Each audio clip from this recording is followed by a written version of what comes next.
New at 10, a corporate retreat taken to the extreme. The company Greystone made a stop in Greenville, giving a Navy SEAL experience for an executive group. How cool is this?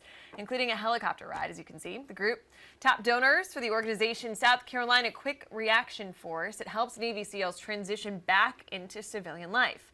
The donors got a look at the city from above in that helicopter before they were taken on a fun weekend of activities and food.